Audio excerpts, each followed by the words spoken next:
The Galactic Empire of the had ruled over 2,000 star systems for nearly 8,000 years. They were old when humans still lived in caves and hunted animals with sticks.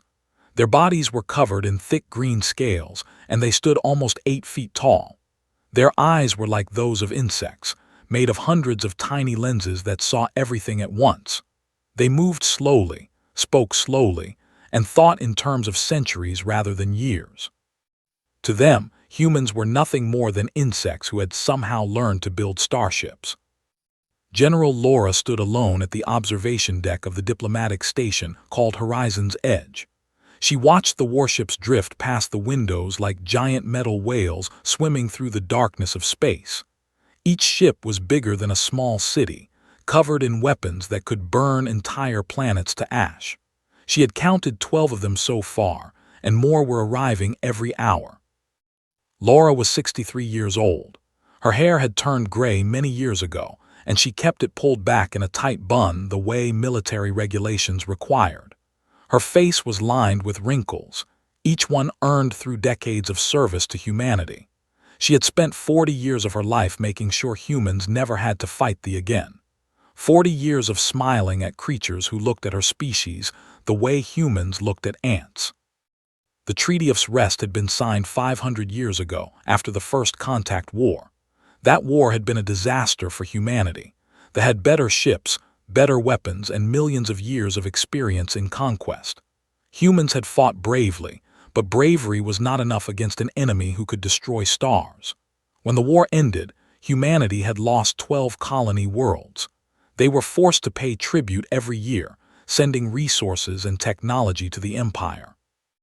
They were forbidden from building large military fleets or expanding beyond a small corner of the galaxy called the Orion Arm. But the treaty also meant peace, 500 years without war, 500 years for humanity to grow, to rebuild, to learn. The thought humans were using that time to accept their place as a lesser species. They were wrong. The door behind Laura opened with a soft hiss. She turned to see Lieutenant Price walking toward her. He was young, barely 30, with the eager look of someone who still believed the universe was fair. He carried it in his hands. "General," he said, "the delegation has arrived. High Arbiter is asking for an immediate meeting." Laura looked back at the warships outside the window, asking or demanding. Hesitated. "You know how they are, ma'am." She did know. That was exactly what worried her. This summit had been called to discuss the tribute payments. Humanity had grown wealthy over the past few centuries, and they wanted a bigger share. It was supposed to be a routine negotiation, the kind of humiliation humans had endured many times before. Laura had attended 6 of these summits during her career. Each time, she had smiled and nodded while they reminded humanity how lucky they were to be allowed to exist. But something felt wrong this time. They had brought too many ships. High Arbiter was known as one of the most dangerous leaders in the Empire, a creature who still remembered the First Contact War and hated that humans had survived it. He had publicly called for stricter controls on human expansion. Some said he wanted to finish what the war had started. Laura followed through the corridors of the station toward the negotiation chamber. Horizon's Edge was neutral territory, built specifically for meetings between humans and the Empire. The walls were painted in soft colors meant to calm the mind. The air was kept at a temperature comfortable for both species. Everything about the station was designed to encourage peaceful discussion. Laura had never trusted it. Peace built on weakness was not really peace. It was just a pause before the next attack. The negotiation chamber was a large circular room with a high ceiling and windows that looked out at the stars. A long table sat in the center, with chairs designed for human bodies on one side and larger seats built for on the other. Laura took her place at the head of the human delegation. Beside her sat Ambassador Richard Cole, a career diplomat who had spent his whole life learning customs and language. Behind them stood a small group of aides and advisors, all carefully chosen for their ability to stay calm under pressure. They entered a moment later. High Arbiter led them, his massive body moving with the slow grace of a predator who knew he had nothing to fear. His scales were darker than most of his kind, almost black in places, and his compound eyes reflected the light like polished stones. He wore robes of deep purple, the color of royalty, decorated with golden symbols that told the story of his victories. Behind him came 6 advisors and 4 guards. The guards carried weapons that looked ceremonial but were actually quite deadly. Laura knew this because she had studied military equipment for decades. She knew their strengths and their weaknesses. She knew things about them that they did not know she knew. Settled into his seat and fixed his eyes on Laura. When he spoke, his voice was a series of clicks and hisses that his translator device converted into flat, emotionless English. "General, we have reviewed your proposal for tribute reduction. It is rejected." Laura kept her face calm. This was expected. They always started negotiations by rejecting everything. It was their way of establishing dominance. "Perhaps we could discuss the economic data," she said. "Our current tribute levels are putting serious strain on human colonies. We are not asking for charity, merely a reasonable adjustment based on our actual capabilities." "Reasonable" made a sound that might have been laughter. "Your species speaks of reason while breeding like insects across the stars. You spread and multiply without control. The Empire's patience has limits, General." Ambassador Cole leaned forward. "High Arbiter, the treaty specifically protects humanity's right to expand within our designated boundaries. We have followed every rule." "Rules can change," said. "Treaties can be amended. Nothing is permanent, Ambassador. Your species should understand this better than most. You live such short lives." Laura felt a chill run down her spine. There was something in his voice, a certainty that went beyond normal arrogance. He was not here to negotiate. He was here for something else entirely. "What exactly are you proposing, High Arbiter?" she asked. His compound eyes seemed to gleam. "We will discuss that in time, General. For now, let us continue with the formalities. The Empire has prepared a list of new demands. You will find them quite comprehensive." He gestured to one of his advisors, who placed it on the table and slid it toward the human delegation. Laura picked it up and began to read. With each line, her heart sank a little lower. The demands were not just harsh. They were impossible. Tripled tribute payments, surrender of 3 more colony worlds, permanent military bases in human space, restrictions on human scientific research. These were not terms for peace. These were terms for surrender. Laura looked up from and Met's eyes. In that moment, she understood exactly what was happening. They were not here to negotiate. They were here to deliver an ultimatum. And when humanity refused, as they knew humanity would refuse, the Empire would have its excuse for war. 500 years of peace were about to end, and there was nothing Laura could do to stop it. The negotiations continued for 3 more days, and each day was worse than the one before. They demanded more and offered nothing in return. Every time the human delegation tried to find middle ground, pushed them further back. It was like trying to bargain with a stone wall that kept moving closer and closer. Laura spent her nights studying the situation from every angle. She barely slept. Her mind kept returning to the same dark conclusion. This summit was never meant to succeed. They were looking for a reason to restart the war, and they would create one if they had to. On the morning of the 4th day, she received an encrypted message from Admiral Hayes. He commanded the human fleet stationed 3 star systems away, a small collection of ships that existed only because the treaty allowed humanity to maintain a token defense force. Was an old friend. They had served together for 30 years, and Laura trusted him more than anyone else in the military. The message was short and terrifying. "Laura, our intelligence people intercepted communications. They decoded enough to understand the basic plan. Has orders from the Empire's ruling council. He is supposed to create an incident at the summit, something that will give them an excuse to void the treaty. They want to crush humanity before we grow any stronger. Be careful. Trust no one." Laura read the message 3 times, then deleted it from her. She had suspected something like this, but seeing it confirmed made her stomach turn.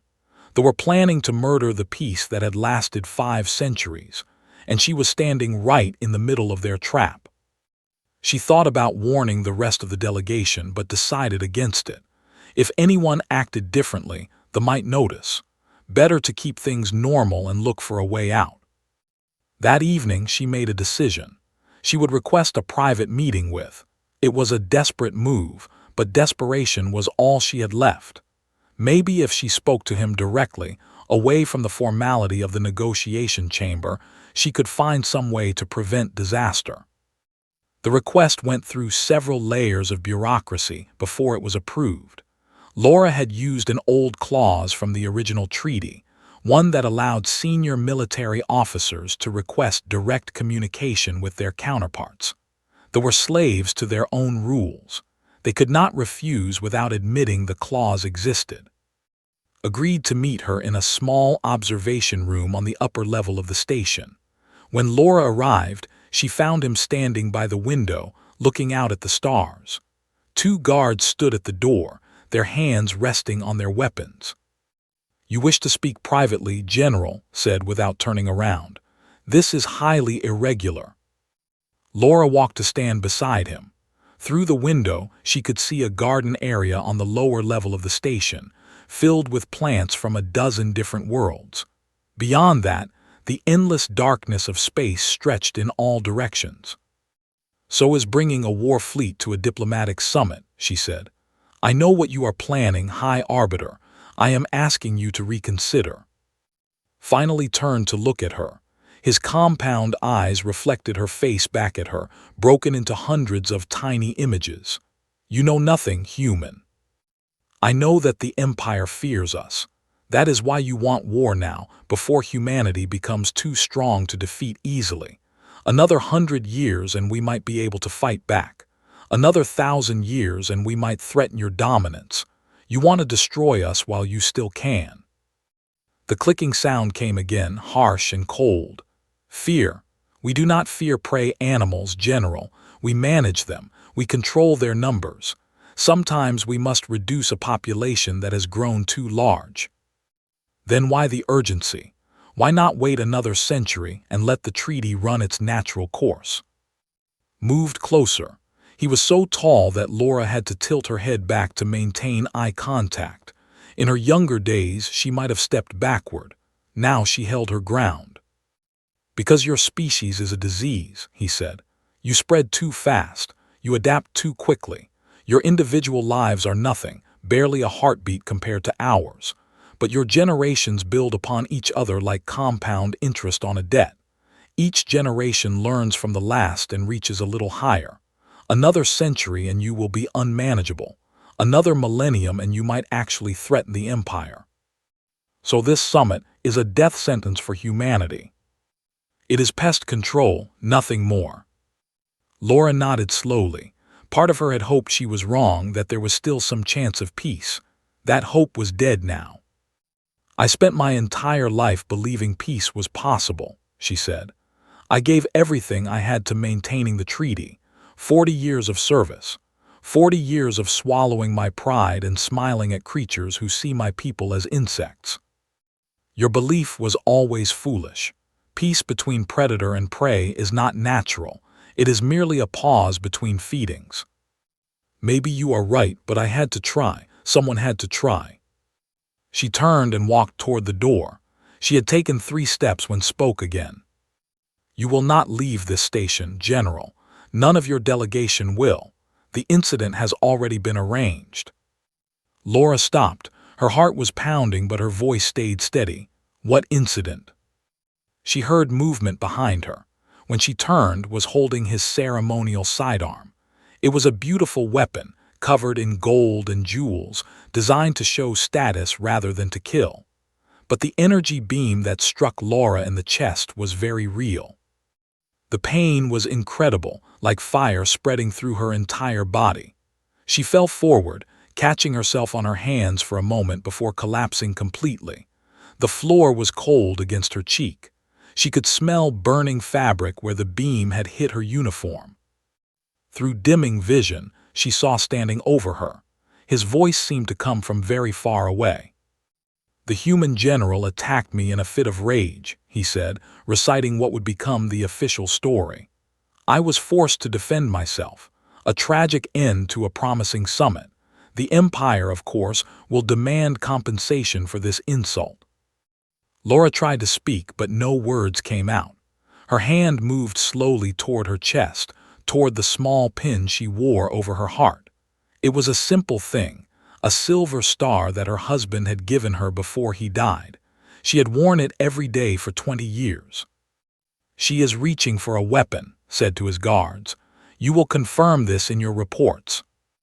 Laura's fingers touched the pin just as the darkness took her.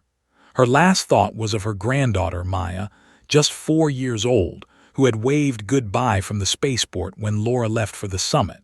Laura had promised to bring her something special from the station.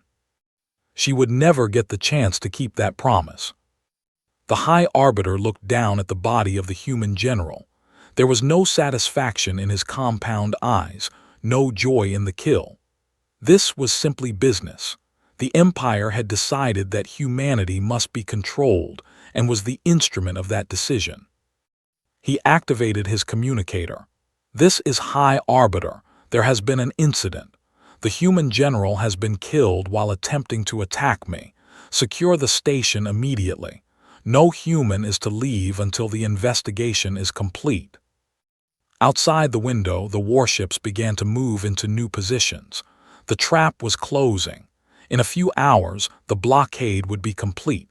In a few days, the Empire would announce that the Treaty of Rest was void, and then the real killing would begin. Stepped over Laura's body and walked out of the room. He did not look back. She was already forgotten, just another footnote in the long history of conquest. He had no idea what he had just started. The news reached Earth in 12 hours. Every screen on every colony world displayed the same message.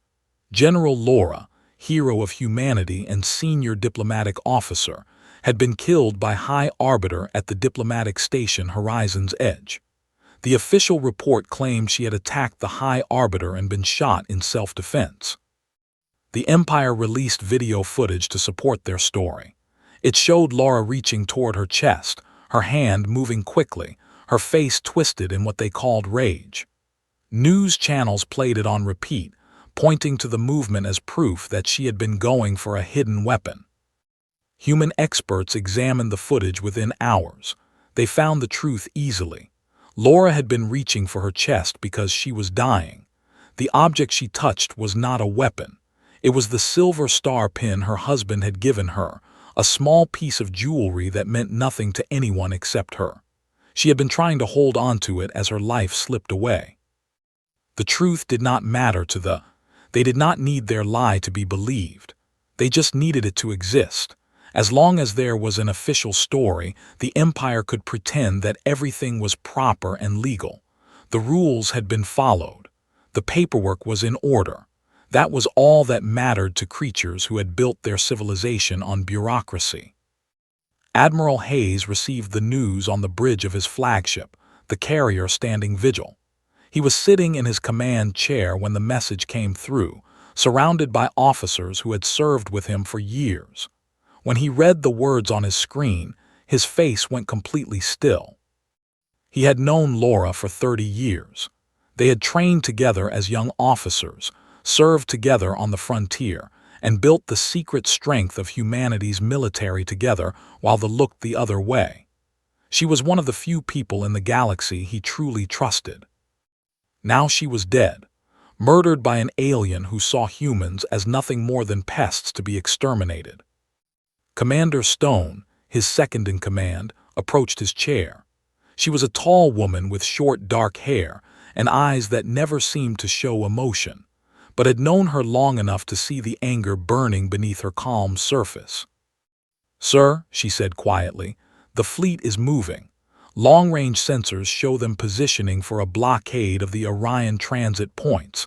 They are cutting off our escape routes. Nodded slowly. He had expected this. The murder was just the beginning. Now the Empire would tighten the noose around humanity's neck, trapping them in their small corner of the galaxy while the war machine prepared for the final assault. "How many ships?" he asked. 12 dreadnoughts, 60 cruisers, about 200 support vessels. It is the largest fleet they have assembled in 3 centuries. Looked at the tactical display floating in front of his chair. The human military was pathetic by comparison. 4 carriers, 20 destroyers, a handful of patrol ships. According to every official record, that was all humanity had. A token force barely capable of defending a single planet, let alone fighting an empire that spanned thousands of star systems. But official records were not the whole story. "Open a secure channel to Echo Station," said. His voice was calm, but every officer on the bridge felt the weight of those words. Echo Station was a name they had all heard whispered in private conversations, a secret that had been passed down through generations of military personnel. Most of them had never been sure if it was real. The communications officer worked at her console for a moment. "Admiral, I have Director on the line." The face that appeared on the main screen belonged to a woman in her 70s. Her hair was iron gray, her eyes were sharp as knives, and her expression suggested she had not smiled in decades. Director had run Echo Station for 40 years, overseeing the most important secret in human history. She said, "I heard about Laura. They murdered her, Sam, shot her in cold blood and called it self-defense. Now they are moving to blockade our space. I know, I have been watching their fleet movement since the summit began." She paused and something shifted in her eyes. "Is this the order?" Closed his eyes. For 500 years, humanity had played the role of the weak and harmless species. They had paid tribute to the Empire. They had bowed their heads and accepted humiliation after humiliation. They had hidden their true strength in shadows and silence, preparing for a day that everyone prayed would never come. That day had arrived. "This is the order," said. "Wake them up, wake them all up." Nodded once. "Understood. Beginning activation sequence now. Full deployment will take 72 hours. "We might not have 72 hours. "Then we will do what we can with what we have. That is what Laura would have wanted." The screen went dark. Sat in silence for a moment, feeling the weight of history pressing down on his shoulders. What he had just ordered would change everything. There was no going back now. "Commander Stone," he said, "signal the fleet. All ships to battle stations. We move to intercept the blockade in 6 hours." Raised an eyebrow. "Sir, we cannot fight 12 dreadnoughts with 4 carriers." "No, we cannot, but we are not fighting alone." As if on cue, the tactical display began to change. New contacts appeared, emerging from places where no ships should be. They came from asteroid fields and the moons of gas giants. They rose from the ice of frozen worlds and the dust clouds between stars. One by one, then dozens at a time, then hundreds. Ships that had been hidden for centuries. Fleets that had been built in secret, piece by piece, generation by generation. The insurance policy that humanity had spent 500 years preparing. Stared at the display. Her calm exterior finally cracked, replaced by an expression of pure shock. "That is impossible. Where did they all come from?" "From everywhere," said. "From every corner of human space. From places the never thought to look because they were too arrogant to imagine that prey could plan." The numbers on the display kept climbing. 500 ships, 1,000, 2,000. Each one had been built in hidden shipyards disguised as mining platforms or research stations. Each one had been crewed by volunteers who knew they might spend their entire lives waiting for a call that never came. But the call had come, and they were answering. "The Empire thought they were dealing with insects," said quietly. "They forgot that insects build hives. They forgot that insects work together. They forgot that when you threaten the hive, every single insect will fight to protect it. He stood up from his chair and looked around the bridge at his officers. They were all staring at him with a mixture of fear and hope. "Laura gave her life for peace," he said. "The spat on that sacrifice. They think they can destroy us because they are bigger and older and stronger, but they forgot something important about humans." He turned to face the tactical display, watching the flood of green dots that represented humanity's hidden strength. "We never forget, we never forgive, and we never ever give up." The bridge erupted in cheers. For the first time in 500 years, humanity was no longer pretending to be weak. The mask had fallen away. The truth was revealed. And they were about to learn what that truth meant. High Arbiter expected humanity to surrender within days. Their official fleet was laughable. Their colonies were scattered across a small corner of the galaxy with no real defenses. Once the blockade was complete, the humans would have no choice but to accept whatever terms the Empire demanded. More tribute, more restrictions, perhaps even the surrender of their entire species into permanent servitude. That was how things were supposed to happen. That was how things had always happened when they decided to crush a lesser species. But something strange began to occur on the second day after the blockade was established. Human civilian ships started disappearing from normal shipping lanes.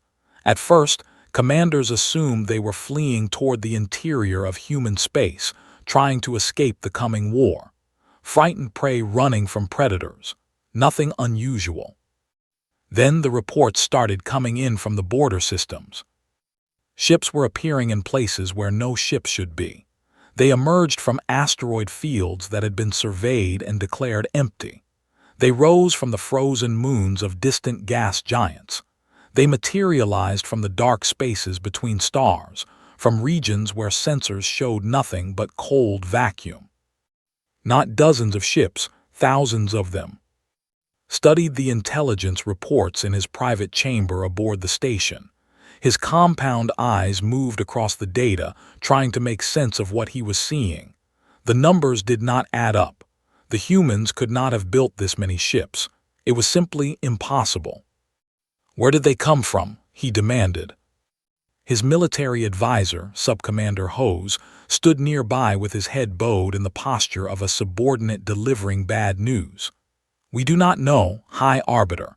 They appear to have been hidden, stored in secret locations.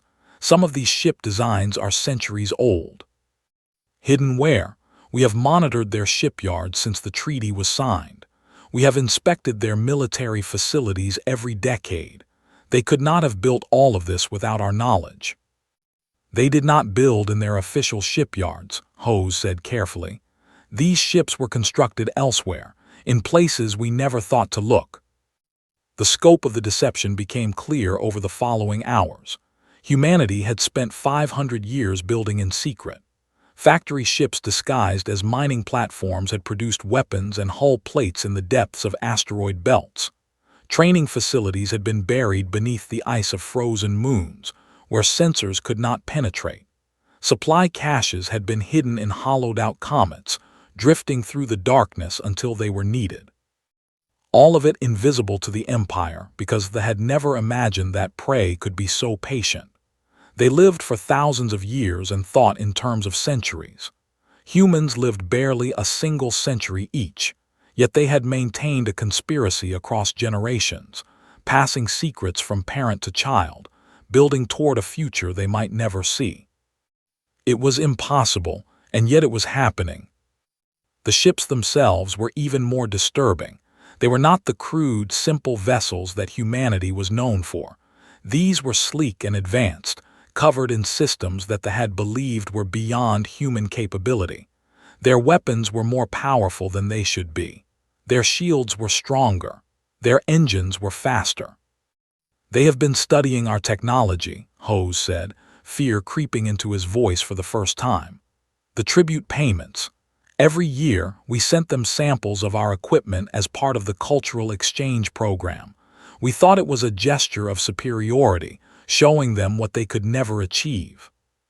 They were learning from it, finished, reverse engineering everything we gave them. Yes, High Arbiter, and they did not just copy our technology, they improved it. Some of these ships have systems that our engineers do not recognize. Felt something he had not experienced in centuries. It took him a moment to identify the emotion. Fear. He was feeling fear. The first real engagement happened near the transit point, one of the main routes between human space and the rest of the galaxy. A cruiser squadron of 15 ships moved to intercept what they believed was a group of fleeing refugee transports. Easy prey, a simple demonstration of imperial power. Instead of refugees, they found the destroyer fleet called Rising Tide. 500 human warships that had been hiding behind a field of debris, waiting in perfect silence for their moment to strike. They had powered down all systems, running on nothing but battery reserves, invisible to every sensor they possessed. When they powered up and opened fire, the cruiser squadron had no chance to respond. The battle lasted 11 minutes. Every ship was destroyed. There were no survivors. News of the defeat spread through the Imperial fleet like poison. Commanders who had spent their careers believing in superiority suddenly found themselves questioning everything. If the humans could hide 500 ships in a debris field, what else were they hiding? If they could destroy a cruiser squadron in 11 minutes, what could they do to a dreadnought? Ordered the blockade fleet to hold position while he demanded reinforcements from the Empire. But reinforcements would take weeks to arrive. The nearest major Imperial fleet was on the other side of space, and faster-than-light travel still took time, even for the masters of the galaxy. Meanwhile, the human fleet kept growing. Every hour, more ships appeared on sensors. They came from every direction, converging on the Orion transit points like streams flowing toward an ocean. The original estimate of 3,000 ships was quickly revised upward. 4,000, 5,000, 6,000. Admiral Hayes watched the numbers climb from the bridge of the Standing Vigil. His fleet had grown from 4 carriers to 40 in the span of 3 days. More were arriving constantly, ships crewed by men and women who had spent their entire lives training for this moment. Commander Stone stood beside him, her eyes fixed on the tactical display. "The blockade fleet is holding position," she reported. "They are not advancing. I think we scared them." "Good," said. "Fear is the first step toward defeat." "Sir, we have received a message from Director at Echo Station. Full deployment is complete. All hidden assets are now active." Allowed himself a small smile. "How many ships do we have in total?" Checked her. 14,000 combat vessels, plus supply ships, repair stations, and medical transports. It is the largest fleet humanity has ever assembled. And the thought we had 4 carriers and 20 destroyers. They thought wrong. Turned to face the main, which showed a real-time image of the blockade fleet. 12 dreadnoughts hung in the void like metal mountains, surrounded by swarms of smaller cruisers and support ships. They were still dangerous. They were still capable of immense destruction. But they were no longer invincible. "Open a channel to all human ships," said. "I want to address the fleet." The communications officer worked at her console. "Channel open, Admiral. All ships are listening." Took a deep breath. Somewhere out there, 14,000 crews were waiting to hear what he had to say. Men and women who had trained in secret, served in shadows, and kept faith with a promise made by their ancestors 5 centuries ago. "This is Admiral Hayes," he began. 3 days ago, the Empire murdered General Laura. They shot her in cold blood and called it self-defense. They thought her death would be the beginning of our end. They were wrong." He paused, letting the words sink in. "For 500 years, we have played the role of the weak and harmless species. We bowed our heads. We paid tribute. We smiled while they insulted us and pretended we were not watching, not learning, not preparing. That time is over. The mask is off. The truth is revealed." He pointed at the image of the fleet on the Those ships represent everything the Empire believes about us. That we are prey, that we are insects, that we exist only because they allow us to exist. Today, we are going to show them how wrong they are. In 6 hours, we will attack the blockade. We will break their fleet. We will open the transit points. And we will show the entire galaxy that humanity is not prey. We are not insects. We are the species that turns weakness into strength, that transforms fear into fury, that never stops fighting until the fight is won. He straightened his shoulders and spoke the final words with quiet conviction. For Laura, for Earth, for humanity, let us begin. Across 14,000 ships, crews cheered and prepared for battle. The largest war in galactic history was about to begin. The Battle of Orion's Gate became the largest naval engagement in the history of the galaxy. For 8,000 years, the had conquered world after world, crushing every species that dared to resist them. They had developed strategies and tactics that had never failed. Their dreadnoughts were considered invincible, their commanders the finest in existence.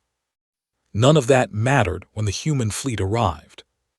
They came from 13 different directions at once, surrounding the formation like wolves circling wounded prey. The movement was perfectly coordinated, each ship knowing exactly where to go and what to do. There was no confusion, no hesitation, no fear. 500 years of preparation had created a military machine unlike anything the galaxy had ever seen. The human flagship, the carrier Unity, led the main assault. It was an enormous vessel, bigger than anything humanity had officially been allowed to build, its hull covered in weapons that they had never encountered before. Admiral Hayes stood on the bridge, surrounded by officers who had trained their entire lives for this moment. All ships begin attack run, he ordered. Focus fire on the dreadnought Eternal Wrath. Destroyer wings 7 through 12 execute pincer movement. Carrier group launch all fighters. The Eternal Wrath was the pride of the fleet, a ship that had crushed rebellions across 1,000 worlds. Its commander, High Admiral, was considered one of the greatest military minds in the Empire. He had never lost a battle. He had never even come close to losing. The battle lasted 43 minutes. When it ended, the Eternal Wrath was nothing but debris spreading slowly through the void. Had tried everything. He had used tactics that had worked against every other species. He had maneuvered, adapted, improvised. But the humans were always one step ahead. They anticipated his moves before he made them. They exploited weaknesses he did not know he had. They fought with a fury and precision that seemed almost impossible. The truth was simple but terrifying. For 500 years, humanity had studied They had learned everything about imperial tactics, imperial technology, imperial thinking. They had run simulations and war games in secret facilities buried beneath frozen moons.